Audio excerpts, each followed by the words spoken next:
City of San Fernando had the honor of recognizing Indigenous People Day 2 years ago. We are the first city in Southern California and possibly the second city in the state after Berkeley to do so.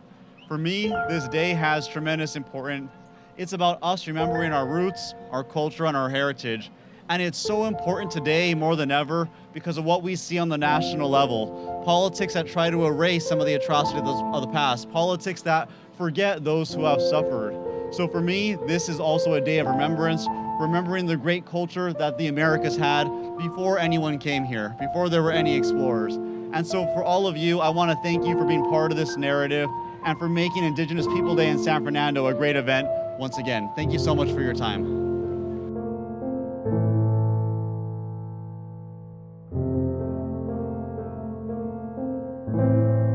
Today is a great day. I'm so proud. I'm so proud of our city to be, as he said, the flagship. And what I'd like to ask is exactly what one of the members said. We need to pray for our leaders. We need to pray for the world leaders so that they can make those decisions that are the right decisions for all people of the world, not just the United States. So we definitely need to step up and pray for them.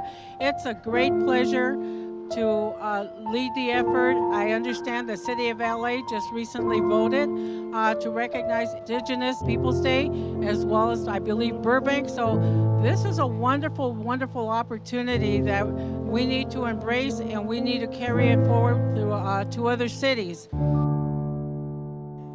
August 30th was a historic date for the City of Los Angeles because for the better part of 2 years, we worked on replacing Columbus Day with Indigenous Peoples Day, and we accomplished that feat on August 30th. The largest city in the United States to do this. However, the city of San Fernando was the first in LA County to act 2 years before we did, so congratulations, San Fernando. I know that when I introduced my motion in 2015 to replace Columbus Day with Indigenous Peoples Day, at that time, 23 cities, large and small, mostly small, across the United States had acted. Since that time, it's 56 and counting. This is part of a national trend. This is part of a new enlightenment. This is a seventh generation experience that we're having. There is an indigenous peoples movement sweeping the world. We have more allies than ever before. I have full faith and confidence that eventually it will replace Columbus Day as a federal holiday. Aren't we all on board for that? How much longer can we live with the charade of Columbus Day on the second Monday of October? So since we acted, the city of Austin, Texas, Tulsa, Oklahoma, Salt Lake City, the city of Long Beach, and just a couple of days ago, Detroit, Michigan, have all now replaced Columbus Day with Indigenous Peoples Day. Next up is Washington, D.C. So this is a movement that is happening. The entire state of Wisconsin is now considering it. Why is this so important?